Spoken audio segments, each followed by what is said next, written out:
Hello friends, good evening to all and welcome to বায়োলিভেট YouTube channel. আশা করি সকলে ভালো আছো। আজকেও কিন্তু আমরা কি করছি, এই 2024 সালের জন্য পিএনএম এএনএম এর প্রিপারেশনের কিছু কোশ্চেন নিয়ে এসেছি। ঠিক আছে, সেই কোশ্চেনগুলো কিন্তু প্রত্যেকটাই P Y Q previous years এর কোশ্চেনের পার্ট। ঠিক আছে, আর যে কোশ্চেনগুলো আমরা সলভ করবো এগুলো কিন্তু প্রিভিয়াস ইয়ার্স এর কোনো না কোনো ইয়ারে এসেছিল, এবং কিছু ইম্পর্টেন্ট কোশ্চেনগুলো আমরা বাছাই করে করে নিয়ে এসেছি। আজকে এই কোশ্চেন অ্যান্সার সিরিজের বা কোশ্চেন প্র্যাকটিস সিরিজের 11 নম্বর সেট চলছে। 11 নম্বর সেট চলছে। ঠিক আছে, এর আগে আমরা অলরেডি 10টা সেট কমপ্লিট করে দিয়েছি। আজকে 11 নম্বর সেটটা চলছে। তো আমরা কিন্তু টার্গেট রেখেছি যে জিএনএম এএনএম এর যে 50 মার্কসের কোশ্চেন থাকে, সেই 50 মার্কসের কোশ্চেনই অ্যান্সার করা। ঠিক আছে, আমাদের এটাই কিন্তু টার্গেট। তো এই চ্যানেলে যারা নতুন তারা অবশ্যই, যদি ক্লাসটা ভালো লেগে থাকে, চ্যানেলটাকে সাবস্ক্রাইব করবে এবং বেল আইকন প্রেস করে রাখবে।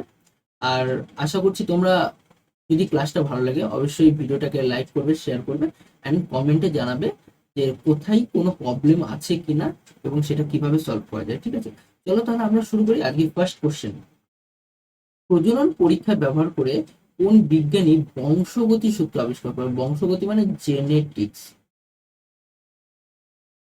জেনেটিক্স সূত্র আবিষ্কার করে কোন বিজ্ঞানী?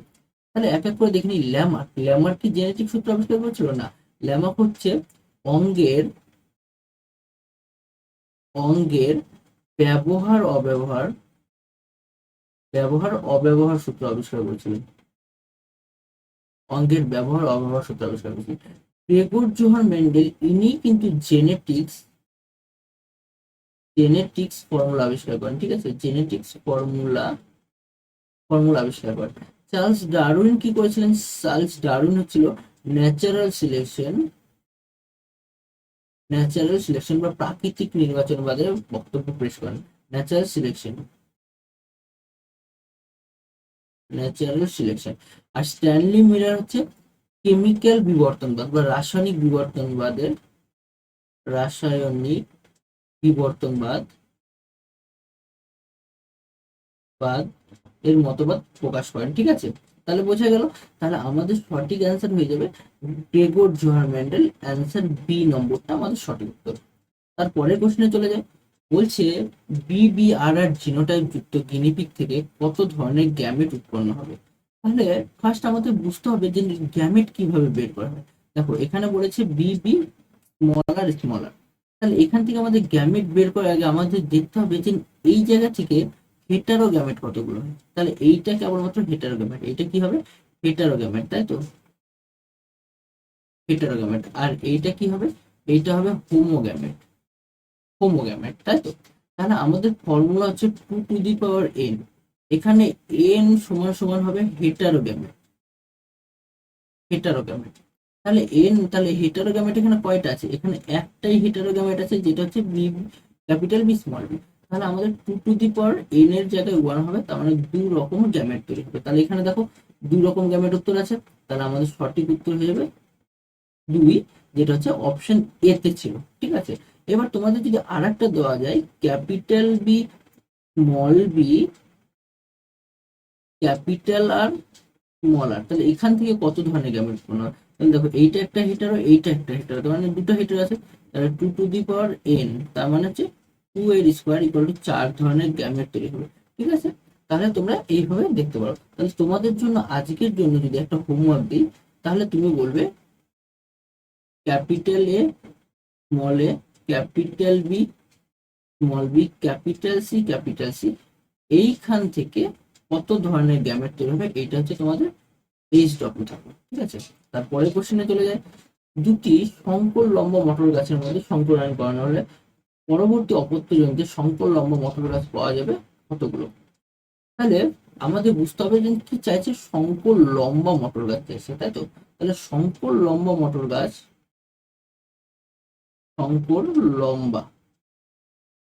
লম্বা দুটোই কিন্তু লম্বা। তাহলে শঙ্কর লম্বা মটর গাছের সাথে সংকরায়ন করানো হলো। তাহলে শঙ্কর লম্বা মটর গাছ মানে কি? আমাদের ক্যাপিটাল টি স্মল টি। আর এখানেও শঙ্কর লম্বা মটর গাছ ক্যাপিটাল টি স্মল টি, তাই তো? তাহলে বলছি দুটো শঙ্কর লম্বা মটর গাছের মধ্যে সংকরায়ন করানো হলো। তাহলে এখান থেকে কি কি গ্যামেট তৈরি হবে? ক্যাপিটাল টি স্মল টি দুটোই গ্যামেট তৈরি হবে। এখান থেকে ক্যাপিটাল টি স্মল টি দুটো গ্যামেটই তৈরি। তাহলে কতগুলো লম্বা মটর গাছ জন্মাবে?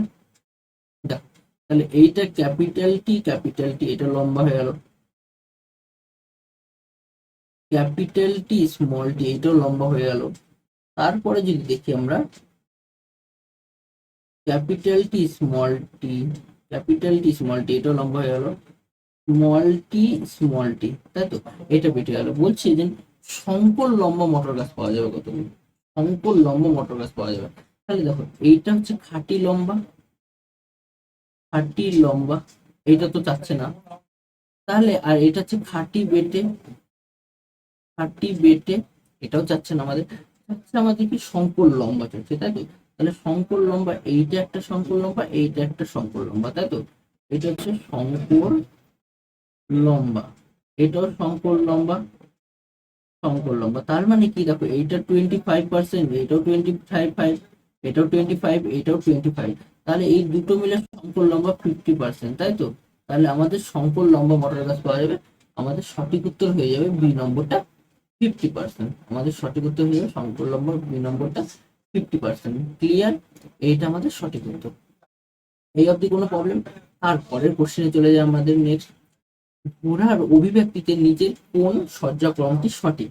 তাহলে ঘোড়ার অভিব্যক্তিতে কোন সজ্জাক্রমটি সঠিক? তাহলে আমরা দেখেছিলাম যে প্রাচীনকালে ঘোড়ার যখন আবির্ভাব ঘটে, তখন কি দেখেছিলাম যে একটা একদম প্রাচীন যুগের যে ঘোড়াটা ছিল, সেখান থেকে আস্তে আস্তে তার খুর এবং নখগুলোর এক্সচেঞ্জে, তারপর হচ্ছে দাঁতের জন্য দাঁতগুলো পরিবর্তন হয়ে আস্তে আস্তে একটা আধুনিক ঘোড়াতে জন্ম নেয়, তাই তো? তাহলে এই যে যে ঘোড়ার আধুনিকরণ হলো, সেটা কিভাবে হয়েছিল? তাহলে যদি আমরা প্রাচীন যুগের থেকে দেখি, তাহলে ফার্স্ট ঘোড়ার নাম ছিল হচ্ছে ইওহিপ্পাস,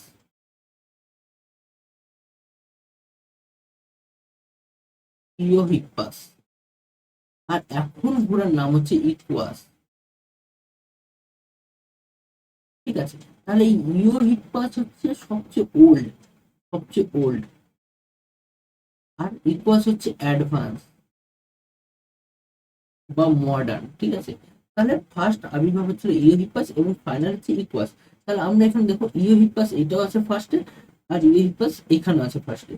তাহলে এগুলো তো যাবেই না, এগুলো অ্যান্সার হবেই না। তাহলে এই দুটোর মধ্যে দেখে নিই। তাহলে আমি বললাম ফার্স্ট ইওহিপ্পাস এবং লাস্ট কে ছিল ইকুয়াস, কিন্তু এখানে মেসোহিপ্পাস দিয়েছে, তাহলে এটাও অ্যান্সার যাবে না।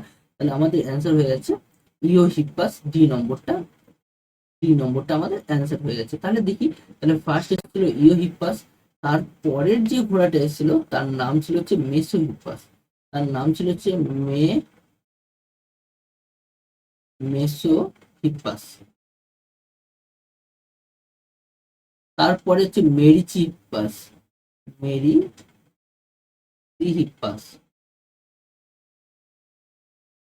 তারপরের নাম ছিল হচ্ছে প্লায়োহিপ্পাস। এবং তার লাস্টের নাম কিন্তু আমাদের এই ইকুয়াস, ঠিক আছে? তাহলে এইভাবে করে কিন্তু ঘোড়ার অ্যাডভান্স হয়।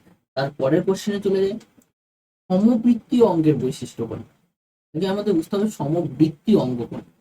সমবৃত্তীয় মানে বলছে যে যে সমস্ত অঙ্গের গঠন আলাদা, গঠন আলাদা, বাট কাজ একই, কাজ একই, তাদেরকে বলা হয় সমবৃত্তীয় অঙ্গ। তাহলে কি বললাম? গঠন আলাদা এবং কাজ একই। যদি দেখি পাখির ডানা, পাখির ডানা আর প্রজাপতির ডানা,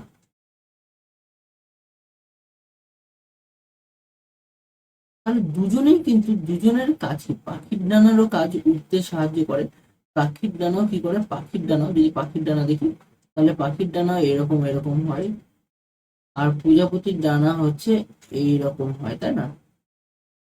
এরকম হয় প্রজাপতির ডানা। তাহলে পাখির ডানায় ফ্লাই করতে সাহায্য করে, প্রজাপতির ডানায় ফ্লাই করতে সাহায্য করে, কিন্তু দুজনের গঠন আলাদা। সেই জন্য আমি বলছি গঠন আলাদা বাট কাজ একই। তাহলে এগুলোকে বলে সমবৃত্তীয় অঙ্গ। তাহলে কি বলছি? দেখো, উৎপত্তিগত ভাবে ভিন্ন, কাজও ভিন্ন, তাহলে না কাজ তো ভিন্ন না, কাজ একই, তাহলে এটা তো হলোই না। তারপর হচ্ছে উৎপত্তিগতভাবে ভিন্ন কিন্তু কাজ একই। হ্যাঁ, তাহলে সঠিক উত্তর আমাদের এই বি নম্বরটা হচ্ছে সঠিক উত্তর। তারপর এগুলো দেখি উৎপত্তিগতভাবে গঠনগতভাবে এক, এটাও না। অপসারী বিবর্তনকে নির্দেশ করে না, এইটা হচ্ছে অভিসারী বিবর্তনকে নির্দেশ করে। তাহলে এটা কি হচ্ছে অভিসারী, অভিসারী বিবর্তনকে নির্দেশ করে। তাহলে সঠিক উত্তর হয়ে যাবে আমাদের বি নম্বরটা সঠিক উত্তর। তারপরের কোশ্চেনে চলে যায়, পাখির ডানা ও প্রজাপতির ডানা একটু আগেই বললাম। তাহলে এটা কিন্তু আমাদের সমবৃত্তীয় অঙ্গ হবে, এটা আমি আর ডিসক্রাইব করছি না। তাহলে এটা হয়ে যাবে সমবৃত্তীয় অঙ্গ, এইটাই তার এই নম্বরটা তার অ্যান্সার। তারপরে চলে আসি, নাইট্রোজেন চক্রের নাইট্রিফিকেশন নামক ধাপটির শনাক্তকরণ বৈশিষ্ট্য। নাইট্রোজেন চক্রের নাইট্রিফিকেশন, তাহলে নাইট্রোজেন চক্রের মধ্যে যদি দেখি, তাহলে এয়ার এর মধ্যে যে নাইট্রোজেন ছিল, এয়ার এর মধ্যে নাইট্রোজেনটা, এয়ার এর নাইট্রোজেনটা ফার্স্ট, নাইট্রোজেনটা ফার্স্ট, এয়ার এর নাইট্রোজেনটা কোথা থেকে, এয়ার এর নাইট্রোজেনটা ফার্স্ট কোথায় মিশলো, সয়েলে মিশলো, সয়েলে মিশলো। সয়েলে কি হিসাবে মিশলো, সয়েলে এসে মিশলো অ্যামোনিয়া হিসাবে। কি হিসাবে, অ্যামোনিয়া হিসাবে। এই যে বাতাসের নাইট্রোজেনটা অ্যামোনিয়া হিসাবে মাটিতে মিশলো, এটা বলে অ্যামনিফিকেশন, অ্যামনিফিকেশন, তাই তো। তাহলে যারা এই অ্যামনিফিকেশন করে তাদেরকে বলে অ্যামনিফাইং, নিফাইং ব্যাকটেরিয়া, অ্যামনিফাইং ব্যাকটেরিয়া। এইবার এই অ্যামোনিয়াকে পরবর্তীকালে, অ্যামোনিয়াকে পরবর্তীকালে নাইট্রেট এবং অ্যামোনিয়া থেকে প্রথমে নাইট্রাইট, নাইট্রাইট ও তারপরে নাইট্রেটে কনভার্ট করে, নাইট্রেটে কনভার্ট করে। তাহলে এই যে অ্যামোনিয়া থেকে নাইট্রাইট ও পরে নাইট্রেটে কনভার্ট করে, এই পদ্ধতিকে বলা হয়, এই পদ্ধতিকে বলা হয় নাইট্রিফিকেশন, নাইট্রিফিকেশন, নাইট্রিফিকেশন। আর যারা এই নাইট্রিফিকেশন করে তাদেরকে বলা হয় নাইট্রিফাইং ব্যাকটেরিয়া। কি বলা হয়, নাইট্রিফাইং ব্যাকটেরিয়া। বোঝা গেল, নাইট্রিফাইং ব্যাকটেরিয়া। তাহলে আমাদের সঠিক উত্তর কি হয়ে যাবে, দেখো এখানে কি বলছে, অ্যামোনিয়া থেকে নাইট্রাইট ও পরে সরি নাইট্রাইট এবং পরে নাইট্রেট গঠন করে। তাহলে সঠিক উত্তর হয়ে যাচ্ছে এটাই। দেখো নাইট্রেট থেকে নাইট্রোজেন গঠন করে না, নাইট্রোজেন থেকে অ্যামোনিয়া গঠন করে না, কারণ নাইট্রিফিকেশন বলছে। তাহলে নাইট্রোজেন থেকে অ্যামোনিয়া গঠন করাকে বলা হচ্ছে অ্যামনিফিকেশন, অ্যামনি, অ্যামনিফিকেশন, তাই তো। আর এটা হচ্ছে প্রোটিন বিয়োজিত হয়ে অ্যামোনিয়া গঠন করে, এটাও কিন্তু আমাদের প্রোটিন বিয়োজিত হয়ে অ্যামোনিয়া গঠন করে, এটাও কিন্তু প্রায় একই জিনিস। ঠিক আছে, তাহলে আমাদের সঠিক উত্তর হয়ে যাবে বি নম্বরটা আমাদের সঠিক উত্তর হয়ে যাবে। তারপরে চলে আসি, বায়ুমণ্ডলে উপস্থিত নাইট্রোজেনের শতকরা পরিমাণ কত। তাহলে আমাদের এটা স্পেসিফিক জানতে হবে যে বাতাসে নাইট্রোজেন থাকে হচ্ছে 78%, ঠিক আছে। অক্সিজেন থাকে মোর অর লেস 20% অর 21%, এবং সিও টু থাকে 0.03%। এই কয়েকটা জানলে পরেই হয়ে গেল। তাহলে বাতাসে সবচেয়ে নাইট্রোজেন এটা হচ্ছে বেশি থাকে, হাইয়েস্ট পজিশন, সবচেয়ে বেশি, ঠিক আছে। মোস্ট, মোস্ট বেশি থাকে। আর এটা কি হচ্ছে সবচেয়ে কম থাকে হচ্ছে লেস। এই কয়েকটার মধ্যে, এই তিনটার মধ্যে লেস হচ্ছে এটা, আর মোস্ট হচ্ছে এইটা, ঠিক আছে। তার মানে তাহলে কি বলছে, বায়ুমণ্ডলে নাইট্রোজেনের শতকরা পরিমাণ কত, তাহলে নাইট্রোজেনের 78%। দেখো এর আশেপাশে কি আছে, বি নম্বরটা। তাহলে সঠিক উত্তর হয়ে যাবে বি নম্বর, 77.17%, ঠিক আছে। তারপরের কোশ্চেনে চলে যায়, সিউডোমোনাস জীবাণুটি নাইট্রোজেন চক্রের নিচে কোন ধাপের সাথে যুক্ত। সিউডোমোনাস, তাহলে সিউডোমোনাস যদি আমরা দেখি, তাহলে আমরা ডিনাইট্রিফিকেশন নাম করেছি। ডিনাইট্রিফিকেশন হচ্ছে কি হচ্ছে, মাটিতে আবদ্ধ নাইট্রোজেন যৌগগুলোকে কি হচ্ছে বাতাসে ফিরিয়ে দেওয়া, নাইট্রোজেন হিসাবে বাতাসে ফিরিয়ে দেওয়া, ঠিক আছে।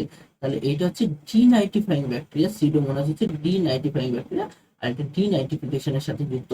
সি নম্বরটা হয়ে যাবে আমাদের সঠিক উত্তর। তারপরের কোশ্চেনে চলে যায়, একটি নাসারন্ধ্র যুক্ত প্রাণী। একটা নাসারন্ধ্র মানে কি, আমাদের জানি হিউম্যানের, হিউম্যানের কয়টা নাকের ছিদ্র থাকে, দুটো নাকের ছিদ্র থাকে, তাই তো। এখানে দুটো নাকের ছিদ্র থাকে, দুটো নাকের ছিদ্র থাকে। তো এইবার এইরকম একটা নাকের ছিদ্র আছে, এইরকম একটা প্রাণীর নাম বলতে হবে। তাহলে এইরকম একটা প্রাণীর নাম যদি বলি, এইটা টোটালটাই আমাদের মুখস্থ হবে। তাহলে এইটা হচ্ছে তিমি মাছ। তিমি মাছের হচ্ছে একটাই নাক সাধারণত থাকে, একটাই নাকের ছিদ্র থাকে, ঠিক আছে। তারপরে কোশ্চেন চলে যায়, নিম্নলিখিত কোনটি সরীসৃপ? সরীসৃপ মানে কি হচ্ছে? সরীসৃপ মানে হচ্ছে যারা যারা বুকে ভর দিয়ে চলে, ভর দিয়ে চলে, তাদেরকে বলা হয় সরীসৃপ, ঠিক আছে। তাহলে এখানে সরীসৃপ কি স্যালামেন্ডার? স্যালামেন্ডার কিন্তু সরীসৃপের মধ্যে পড়ছে না, হাঙ্গর তো নাই, ঠিক আছে, নিউটো পড়ছে না। তাহলে আমাদের সঠিক উত্তর হয়ে যাবে কচ্ছপ। আমাদের সঠিক উত্তর হয়ে যাবে কচ্ছপ হচ্ছে একটা সরীসৃপ যারা বুকে ভর দিয়ে চলে, ঠিক আছে। তাহলে কচ্ছপ আমাদের সঠিক অ্যান্সার। তারপরে চলে যায় প্রকৃতির একটা বিশেষ বৈশিষ্ট্য। যদি প্রকৃতি মানে এভিসদের যদি একটা বৈশিষ্ট্য দেখি, তাহলে এদের কয়েকটা বৈশিষ্ট্য হচ্ছে, এদের পালক থাকে, 2 নম্বর অগ্রপর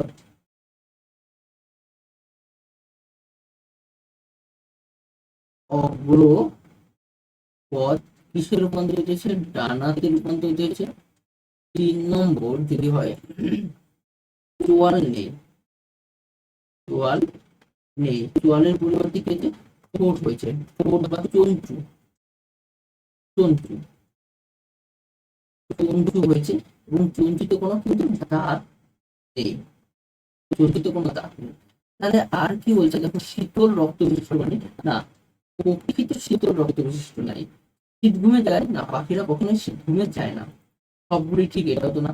দেখো দাঁতবিহীন চোয়াল আছে, তাহলে এইটা আমাদের সঠিক উত্তর। তার মানে আমাদের সঠিক উত্তর সি নম্বরটা, যে পাখিদের চোয়ালে কোনো দাঁত থাকে না। অ্যাকচুয়ালি পাখিদের চোয়ালই থাকে না, সেটা ঠোঁটে রূপান্তরিত হচ্ছে বা চঞ্চুতে রূপান্তরিত হচ্ছে। চলে যায় তার পরের কোশ্চেন, সূচনা কাণ্ডের আবরণীর নাম কি? তাহলে সূচনা কাণ্ডের আবরণীর নাম যেটা, সেটা ব্রেনের আবরণী। তাহলে কি হচ্ছে? সিএসএফ। সিএসএফ কি না, সিএসএফ হচ্ছে সেরিব্রো স্পাইনাল ফ্লুইড, যেটা সূচনা কাণ্ডে বা ব্রেনের মাঝখানে থাকে, এক ধরনের তরল পদার্থ, ঠিক আছে। তারপরে মেডেলা অবলাঙ্গাটা, মেডেলা অবলাঙ্গাটা যেটাকে বলা হয় সূচনা, সুষুম্না শীর্ষ। মেনিনজেস, মেনিনজেস হচ্ছে আমাদের ব্রেন ও সূচনা কাণ্ডের আবরণ। আর প্লুরা হচ্ছে ফুসফুসের আবরণ, ফুসফুসের আবরণ হচ্ছে প্লুরা। এবার মেনিনজেসের আবার 3টা লেয়ার থাকে, মেনিনজেসের 3টা লেয়ার থাকে। একটা হচ্ছে ডুরা ম্যাটার, ডুরা ম্যাটার, অ্যারাক, অ্যারাকনয়েড ম্যাটার, আর হচ্ছে প্রিয়া ম্যাটার, বুঝা গেল? তাহলে এই 3টা আছে আমাদের মেনিনজেসের আবরণ, ঠিক আছে। এটা কি হচ্ছে? মস্তিষ্ক ও সূচনাকাণ্ড থেকে, সূচনাকাণ্ডকে বাইরের আঘাত থেকে রক্ষা করে। তারপরে কোশ্চেন, নিম্নলিখিত কোন পেশিতে মাইটোকন্ড্রিয়ার সংখ্যা অল্প হলেও চলে? তাহলে কোন পেশিতে মাইটোকন্ড্রিয়ার সংখ্যা অল্প হলে কোনো অসুবিধা নেই? অ্যাকচুয়ালি মাইটোকন্ড্রিয়ার সংখ্যা বেশি হয় কখন? কোনো কোষে মাইটোকন্ড্রিয়া, তাহলে যে কোষে মাইটো মাইটোকন্ড্রিয়া যখন বেশি হবে, তখন বুঝতে হবে কোষটার সেলের ফাংশনও বেশি, ফাংশনও বেশি, ঠিক আছে। মাইটোকন্ড্রিয়া বেশি মানে সেলের ফাংশনে কি হবে? বেশি হতে হবে, তাই তো। তাহলে সেলের ফাংশন কোথায় কোথায় বেশি হয়? তাহলে আমাদের হৃদপেশিতে সবচেয়ে বেশি ফাংশন হয়, কোনোটি নয় তো। এইবার একটা আছে সরেক পেশি আর একটা হচ্ছে অরেক পেশি। তাহলে যদি আমরা দেখি সরেক পেশি আর অরেক পেশি, তাহলে কি হবে? তাহলে সরেক পেশি আর অরেক পেশির ক্ষেত্রে যদি দেখি, তাহলে কোনটাতে মাইটোকন্ড্রিয়া বেশি? সরেক আর অরেক নামটা কেন এসছে? তার মানে কি, এখানে আমাদের বুঝতে হবে যে এই যে পেশিগুলোর, যেগুলো সরেক পেশি, এই পেশিগুলোর মধ্যে এরকম ব্যান্ড থাকে, এইরকম ব্যান্ড থাকে। আর অরেক পেশি হচ্ছে এইরকম পেশিগুলোর মধ্যে কোনো ব্যান্ড থাকবে না। তাহলে এরকম পেশিগুলোর মধ্যে কোনো ব্যান্ড থাকবে না, সেগুলো হচ্ছে আমাদের অরেক পেশি, তাই তো। তাহলে এখানে এই এই পেশিটাতে, সরেক পেশিটাতে বেশি মাইটোকন্ড্রিয়া থাকে, মাইটোকন্ড্রিয়া কন্ড্রিয়া বেশি থাকে, এটা হচ্ছে সরেক পেশি। সরেক পেশিতে মাইটোকন্ড্রিয়া বেশি থাকে। তাহলে আমাদের সঠিক উত্তর হয়ে যাবে, সরেক পেশি হবে না, তাহলে আমাদের সঠিক উত্তর হয়ে যাবে অরেক পেশি। অরেক পেশিতে মাইটোকন্ড্রিয়া খুব অল্প পরিমাণে থাকে, কারণ অরেক পেশির ফাংশন সেরকম লাগে না। তারপরের কোশ্চেনে চলে যাই আমরা, নিম্নলিখিত কোন হরমোনটি গর্ভাবস্থা বজায় রাখতে সাহায্য করে? গর্ভাবস্থা বজায় রাখে কি? যদি আমরা দেখি কি কি হরমোন আছে, ইস্ট্রোজেন, প্রোজেস্টেরন, রিল্যাক্সিন, টেস্টোস্টেরন। দেখো টেস্টোস্টেরন তো আমাদের ফার্স্টেই এলিমিনেট হয়ে যাবে, কারণ এটা হচ্ছে মেলদের বডি থেকে, ছেলেদের বডি থেকে পরিত হয়।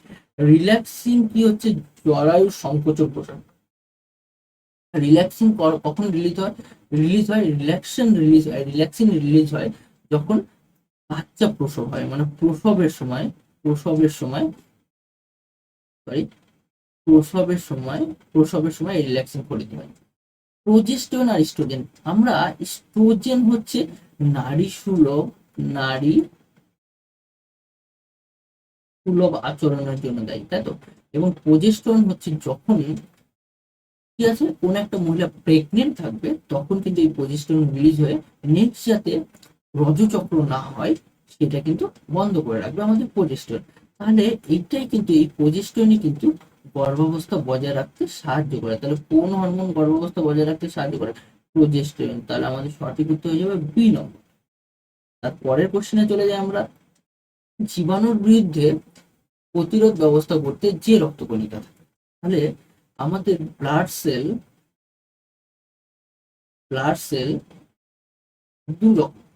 তিন রকমের। একটা হচ্ছে আরবিসি মানে লোহিত রক্তকণিকা, ডব্লিউবিসি শ্বেত রক্তকণিকা, আর একটা হচ্ছে প্লেটলেটস অনুচক্রিকা। আরবিসি হচ্ছে কি, oxygen, carbon die oxide, hormone এগুলো পরিবহন করে। কিন্তু ডব্লিউবিসি যেটা শ্বেত রক্তকণিকা, এটা কিন্তু আমাদের কি করে, রোগ জীবাণু ধ্বংস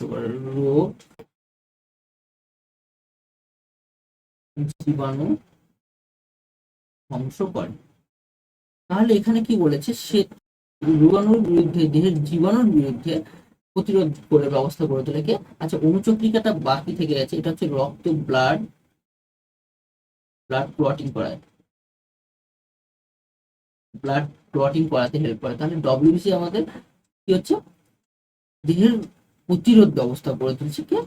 শ্বেত রক্তকণিকা বা ডব্লিউবিসি। তাহলে আমাদের সঠিক উত্তর হয়ে যাবে এ নম্বরটা সঠিক উত্তর হয়ে যাবে, ঠিক আছে। তারপরের কোশ্চেনে চলে যাই আমরা, সিনকোনা গাছের কোন অংশ থেকে আমরা কুইনাইন পাই? সিনকোনা গাছের কোন অংশ থেকে? এটা সিম্পল হয় কোশ্চেন। কুইনাইন পাওয়া যায় সিনকোনা গাছের ছাল থেকে বা বাকল থেকে। তাহলে সঠিক উত্তর হয়ে যাবে ডি নম্বরটা আমাদের সঠিক উত্তর হয়ে গেছে। তারপরের কোশ্চেনে চলে যায়, রক্তের বেশিরভাগ CO2 পরিবহন হয় যা হিসেবে। তাহলে রক্তের মধ্যে CO2 টা কিভাবে পরিত হয়? অ্যাকচুয়ালি রক্তের মধ্যে আরবিসি যেটা লোহিত রক্তকণিকা, সেটাই কিন্তু সমস্ত oxygen and carbon dioxide পরিবহন করে। এইবার এই লোহিত রক্তকণিকার মধ্যে আছে হিমোগ্লোবিলিন। এই হিমোগ্লোবিলিনের সাথে যখন অক্সিজেন যুক্ত হয়ে যায়, তখন তার নাম হচ্ছে হিমোগ্লোবিলিন। কিন্তু যখন এই হিমোগ্লোবিলিনের সাথে আবার কার্বন ডাই অক্সাইড যুক্ত হয়ে যায়, তখন সেটার নাম হচ্ছে কার্বোঅ্যামিনো হিমোগ্লোবিন।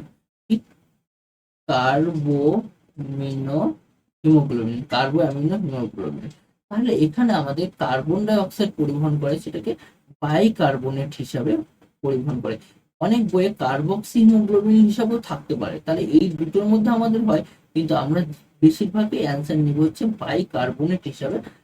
কারণ সঠিক উত্তর সি নম্বরটা আমাদের এটার সঠিক উত্তর হয়েছে। এই অবধি কোনো প্রবলেম থাকলে অবশ্যই কমেন্টে জানাবে, ঠিক আছে। তারপরে কোশ্চেনে চলে যায়, গমনে সক্ষম একটা উদ্ভিদ।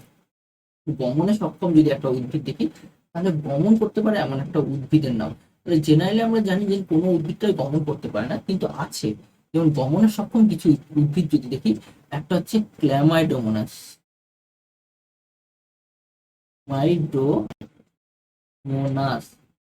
দুই নম্বর হচ্ছে ডায়াটম, তিন নম্বর হচ্ছে ভলভক্স।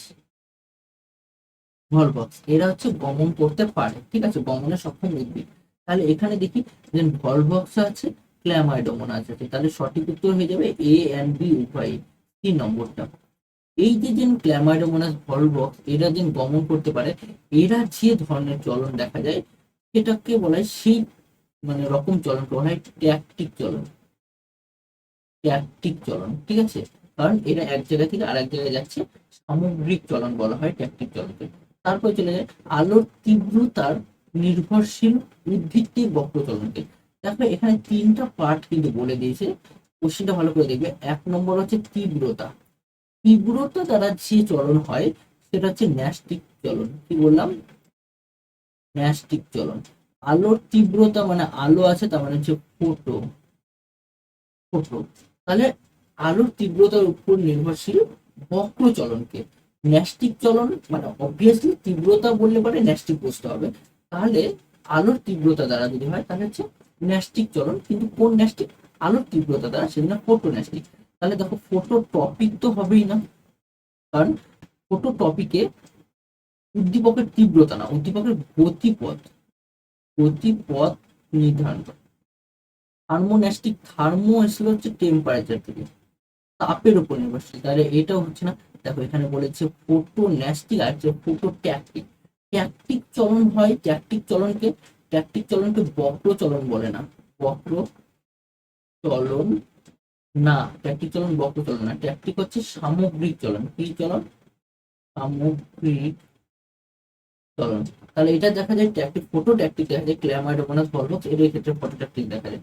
কিন্তু তাহলে আমাদের সঠিক উত্তর হয়ে যাবে, আমাদের সঠিক উত্তর হয়ে যাবে ফোটো ন্যাস্টিক চলন। আমরা একটু আগে বললাম যখন আলোর তীব্রতা দ্বারা হবে তখন ফোটো ন্যাস্টিক, তার মানে সঠিক উত্তর হয়ে যাবে সি নম্বরটা আমাদের সঠিক উত্তর। তারপরের কোশ্চেনে চলে যায়, উদ্ভিদের বিটপ এর অংশ আলোর দিকে বেঁকে যায়। তাহলে কি বলছে? বিটপ কোন দিকে বেঁকে যায়? আলোর দিকে। তার মানে আলোর দিকে যদি বেঁকে যায় তাহলে আলো হচ্ছে ফোটো, ফোটো, আর আলোর দিকেই যাচ্ছে তার মানে পজিটিভ, তাহলে পজিটিভ ফোটো টপিক চলন।